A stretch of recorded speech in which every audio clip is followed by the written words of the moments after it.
everybody? It's your girl, Sophie back here on Sophia's Football Talk to do a preview for Man United versus Everton. The game, early kickoff tomorrow.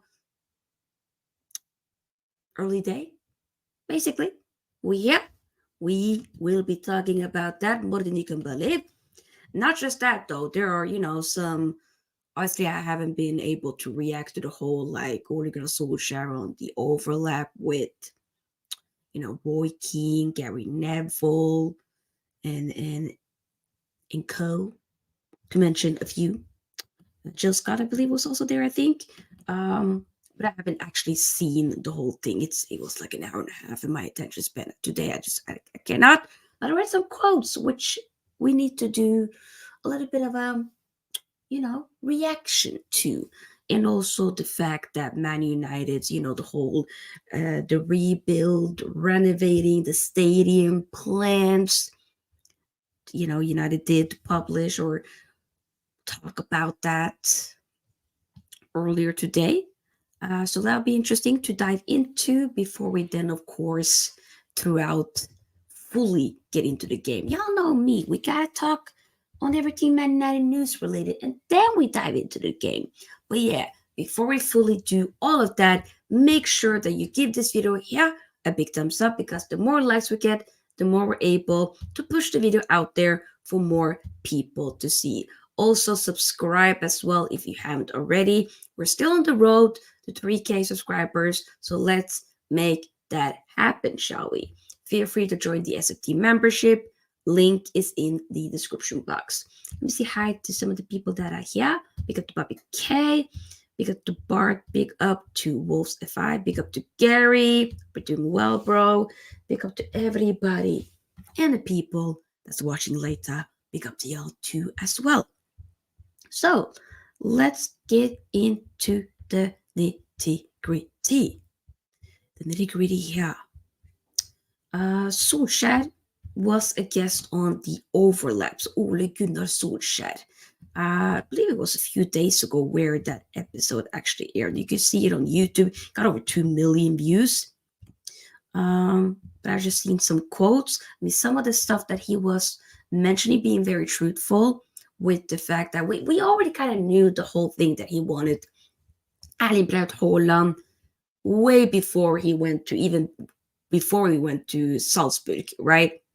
Okay, let alone Dortmund and all that. So before he came Man United's interim, 8 months before, he approached Man United and said, yo, I got this kid here at Molde. Let me bring him in. He won't cost much, but he will be worth everything plus more. The board said, nah. And then he tried again. After he went to Salzburg, he tried again. Still, wouldn't really be much money, but the board said, nah, we're gonna pass. Sorry, nope. And then, obviously, we all know we were interested before he went to, we were even interested before he went to Dortmund, to be honest, but especially when he went to City, before he went to City, we were interested for sure on Erling Braut Haaland, but we still, that whole thing didn't end up. And here, I mean, obviously, let's be honest, for his sake, he, great decision that it didn't work out, because he got a whole triple in his first season, broke the goal scoring record in the Prem. So he's completely fine. Let's not get twisted. We're the ones looking like mugs. Okay. And there's other players that he wanted, Declan Rice. And also the fact that with the whole Cristiano Ronaldo thing, he kind of maybe felt like, you know what, might have been a mistake of us getting him, but we had to do what we had to do. But hey, it's madness. It's madness. That is some of the things. Okay, so Solskjaer, more so specifically on the Ronaldo signing. The club asked me, would you want us to try this? And I said, okay. And I said, yes. It was my decision. It didn't work out for me and Cristiano, but it was the right decision. Okay. Here he actually says a bit different. Okay. Because there were all the quotes that it made it look like he felt like it wasn't. I mean, technically, To be honest, I don't like the way sometimes people kind of made it seem like the downfall. Like let's be honest, we've been in downfall for like the past 10 years. Nothing to do with Ronaldo, but did people think that okay, we were not gonna be shit even if we didn't sign Ronaldo? Like, real talk, the guys, helped us out in the season when he first came. Obviously, the second season didn't work out so well, but it is what it is. But I don't know. I just feel like I don't like the whole blaming of, oh, we shouldn't have gotten Cristiano Ronaldo. We regressed that. Did I? No, I don't think that's the case, in my opinion. Big up to Olsen. Hope you're doing well. KC, I'll save that for later. Big up Para. Yes, Forza. Sorry. Yes. Forza Inter indeed. I believe when we playing again. Bologna. It's tomorrow, actually. Yeah, I'll watch it. Yeah, 100%. Also said, we need your help to relegate Everton.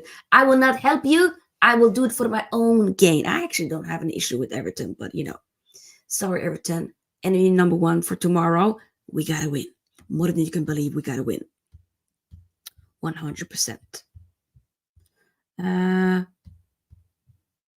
Also, Ole Gunnar Solskjaer, in regards to, you mentioned something about Cavani. Cavani kind of was the one that suffered the most when Ronaldo came. Let's be honest, he did. Sad. He gave up, the number 7 shirt. I actually got a Cavani number 7 shirt. I think it's from the kid when he first came, actually. No, it's actually from the 21, 20. No, it's not. Wait. 20. No, it's 2020, 21. I think. Or I could be wrong. No, you know what? I just clocked it. I don't know. It's one of the kids. It's kind of like the one that has on like that people said look like a bus cover. But I actually do like that kid though. But yeah, I think with Cavani, we just got him few years too late, in my opinion. If we would have gotten him 4 years earlier, I think he would have cooked even more. But I don't think it's a horrible signing. That was big up once again, Power. Yes, he said pick up the chat as well. Get the likes of people. With Cavani, I think we got him on deadline day on the free. The whole COVID stuff was happening. We could have done it a bit better.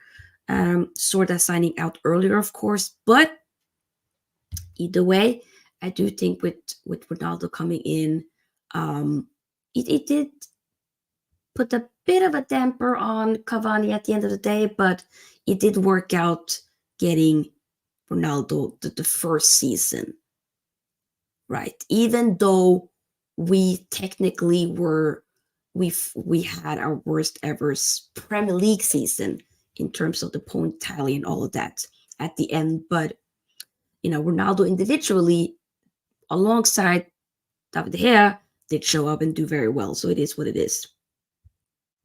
Yes, I'm going to actually start addressing that very soon. I wanted to go into one of the more important things.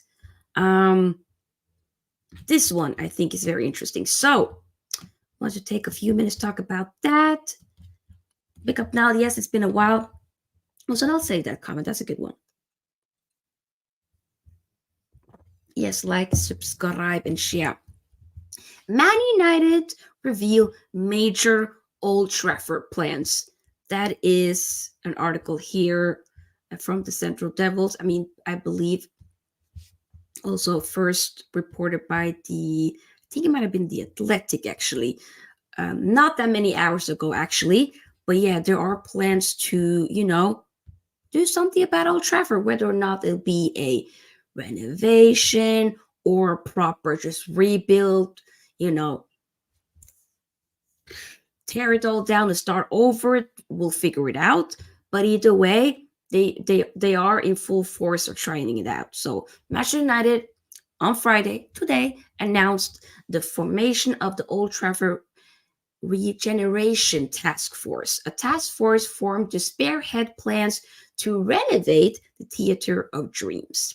Plans for a rebuild or renovation of the stadium are custom after change of regime, and Sir James certainly wasn't messing around in this regard. The mission objective for the task force, as reported, is explore options for regenerating the Old Trafford area of Greater Manchester with the development of a world-class football stadium at the heart of the project. That area includes Old Trafford and the nearby Wharfside, Salford Quays, and Media City.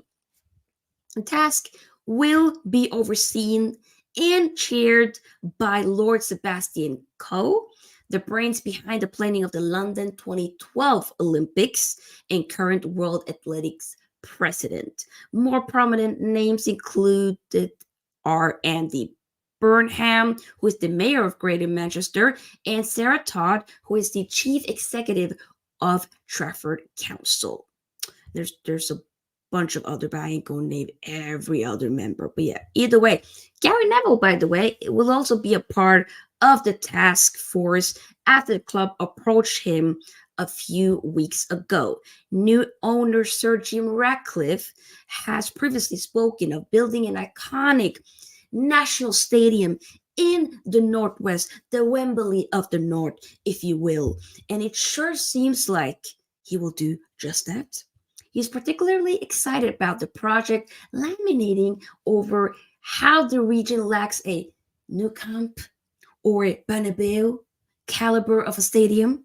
The northwest of England has a greater concentration of major football clubs than anywhere else in the world. Yet we don't have a stadium on the scale of Wembley, the Nou Camp, or Bernabeu. We will not be able to change that on our own, which is why this task force is so important to help us seize this once in a century opportunity, is what Sir Jim Ratcliffe stated. So I'll keep you guys posted on, more of what will happen. Obviously, this, let's be honest, whatever I cannot speak. Whatever they end up deciding on, whether it be a little bit of a revamp, a little bit of pizzazz, or they just, rebuild the whole thing.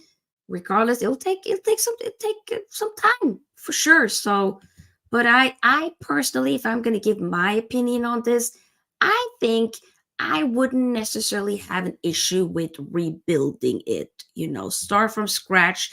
The thing is, though, it's gonna be if what I've read is true, then it will still be the same area, basically like around the parking lot, and using the areas around Old Trafford to have the new stadium built. So in my opinion, I'm all for that. If it would be, on the other hand, having it be a completely different location, then I'll be a bit more, I don't know. But at the same time, I completely understand with the history. The history of this. I've been to the stadium twice, and yes, the roofs are leaking, all that, but there's still there's some heritage there. You know what I'm saying? So of course it'll be unfortunate and sad seeing that go, but it doesn't mean that the memories can't prevail, that the memories can't stay and be there.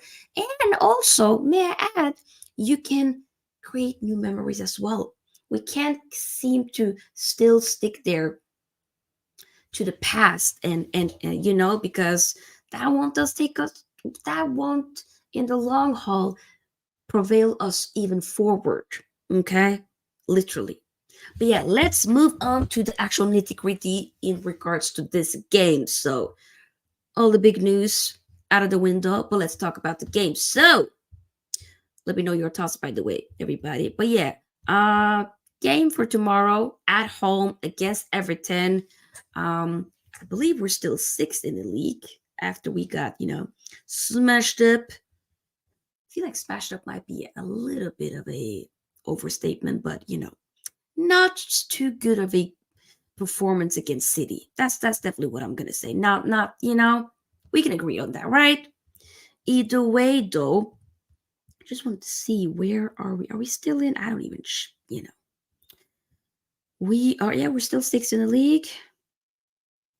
We could potentially get to seventh, Where's Everton? Everton, they're 16. So technically, they're still actually they're still above relegation actually, as things stands.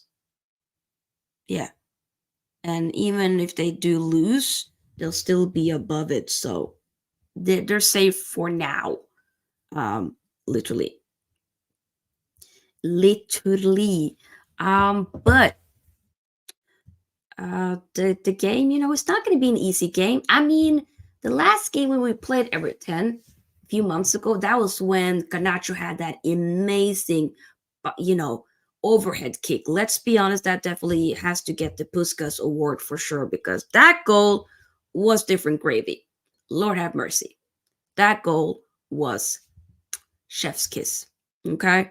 And we won 3-0 in that game. Even though they were at us, they were pumping us left and right. Pause, may I add? But still, we were able to get it over the line. But this though, even though we have, we let's be honest, we're we're inconsistent. We're consistently inconsistent. I think that might be the right phrase to use. We're not good. We are trash. We're not good. Let's be honest. But I think some way, somehow, we probably will be scraping through a win. I think so. But we gotta know who will be available. That's the main question. So, in regards to the team news for Man United, let's start off with that. We have Marcus Rashford and Evans, both that are available to feature and in tomorrow's game. I mean, both of them, if I remember correctly, did get subbed off in the last game. They did. But they're fine now, so they'll be available. So they've recovered. So basically, Ten Hag said it means it'll be a largely similar squad, although Forsen is absent because of injury.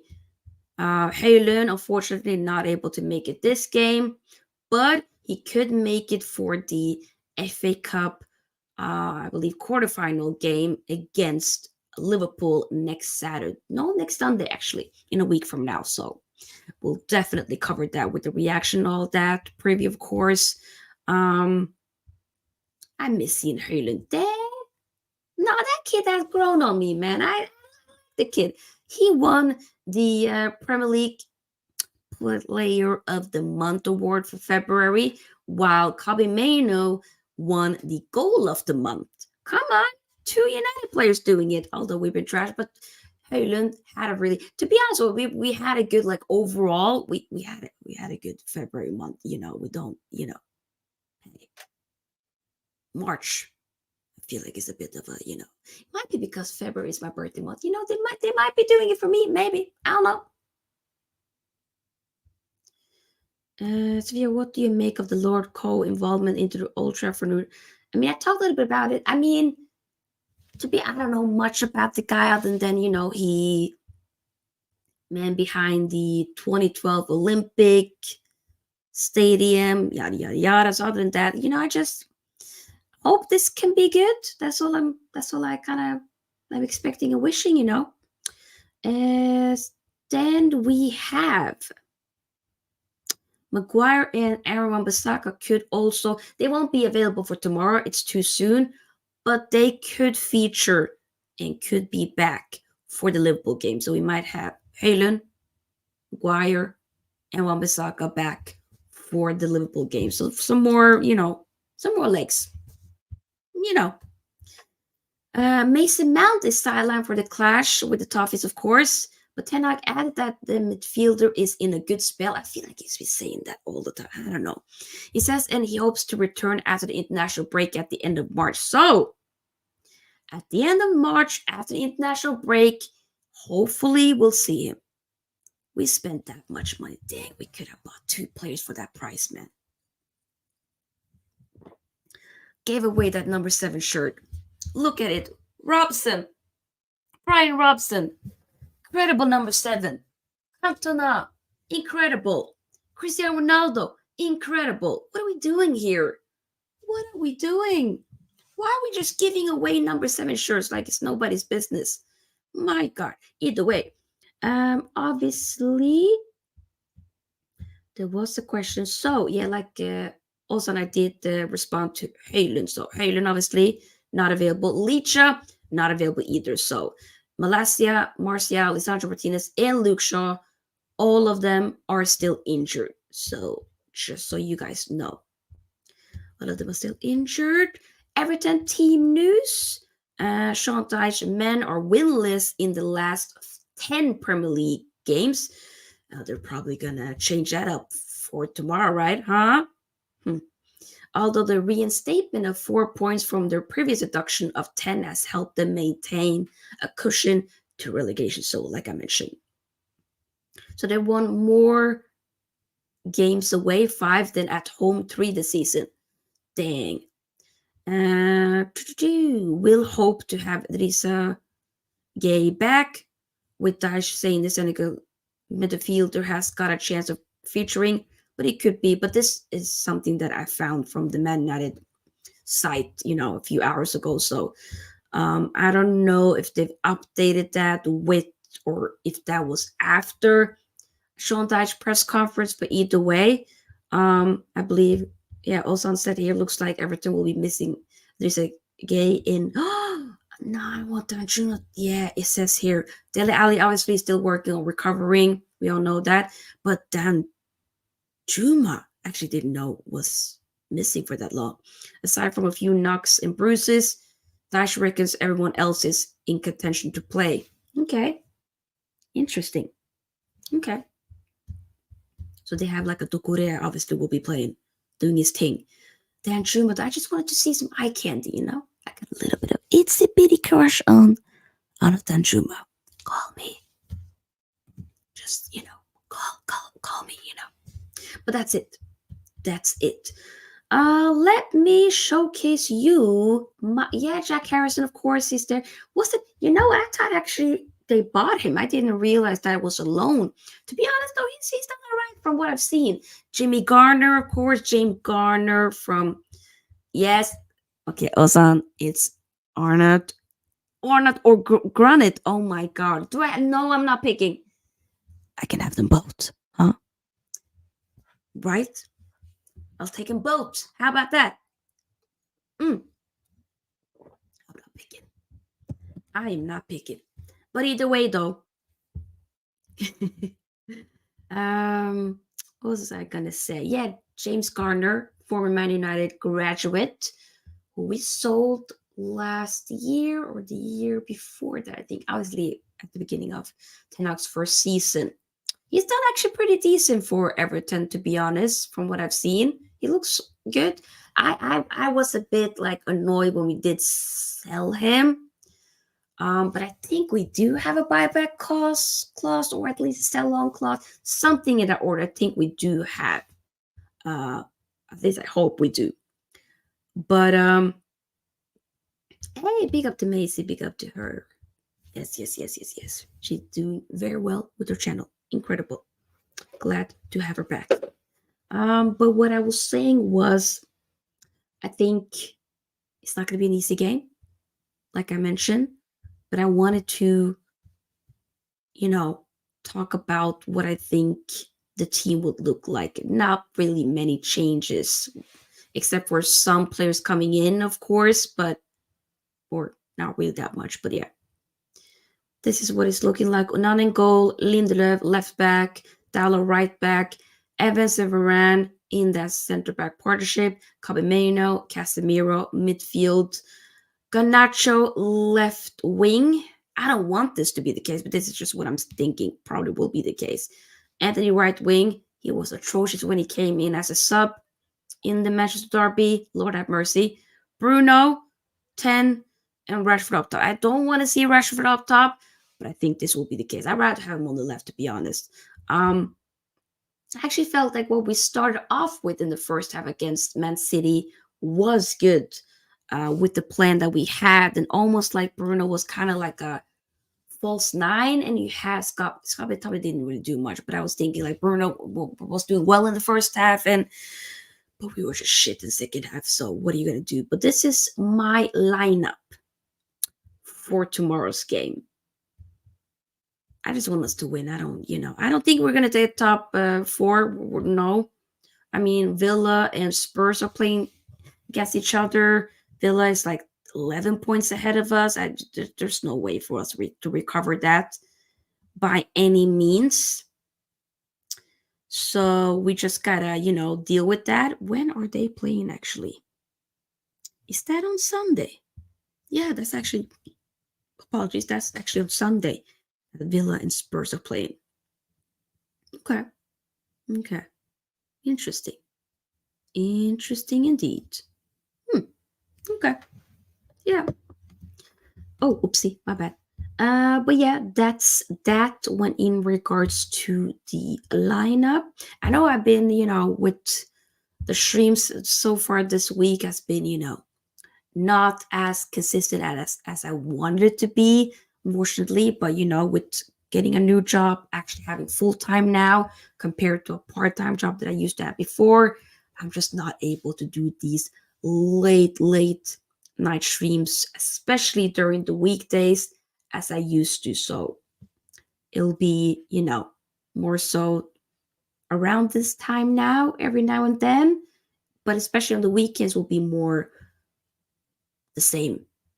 But yeah, and I ain't gonna lie, it's been a long day, so I'm a little bit tired, so we're not gonna have this to be the longest match preview like I usually like it. But yeah, I want to hear your score predictions. I know some people think it might have been was KFC who, yep, KFC said my prediction: Man United and Everton 1-1. McTominay Beto score. Interesting. Anybody else got the prediction for tomorrow? Let me know. And if you're watching this on replay, let me know your score prediction. My prediction is going to be 2-1 Man United. I think we're just about will scrape through. I think we will. It won't be smooth sailing. I don't think so. I don't think it's going to definitely, it won't be 3-0 like we did against them a few months ago at Goodison Park. It won't be. I would love it to be, but it won't be. But even that 3-0, let's be honest, that 3-0 game was more so, it didn't really fully reflect the overall performance because they had a lot of chances. They just didn't have proper shooting boots on, it looked like. So they were kind of going all over the place with some of their chances. Of course, my dad says Everton 2-1. Interesting. So you're saying Everton 2 and Everton 1? I didn't know Everton played each other twice. Okay, Dad. Obviously, I know what you mean, but we'll talk about that off camera, Dad. But yeah, for me, it's gonna be 2-1 Man United, and I want to hear your thoughts as well. Right before as we are wrapping up, I will of course be live tomorrow, straight after the game, to give you guys my thoughts. And Lord have mercy, Man United, do not ruin my weekend. I need my weekend to be good. Please, please. It's the first game of the week. Early kickoff. Please, just win. Let's just go under the radar, win the game, move on. Capiche? Okay, bada bing, bada boom. That's all I want. Nothing more, nothing less. Okay, can we do that? That'd be great. But either way, guys, we will end it here. Big up to everybody that's been here. Make sure that you like the video, because the more likes we get, the more we're able to push the video out there for more people to see. Subscribe as well. We're still on the road. It's taken us a long time, but we're still on the road to 3K subscribers. So let's make that happen. Feel free as well to join the SFT membership. Another way to help the channel to grow, the community to grow overall. But yeah, check it out. Link is in the description box. And I'll see you guys tomorrow for the match reaction. Hopefully, it won't be a rant. It won't be like a negative rant because I'm tired of it. You know, Auntie Sophie's tired. I can't do it. But either way, see you tomorrow. Peace out. Sophie's out. Bye bye.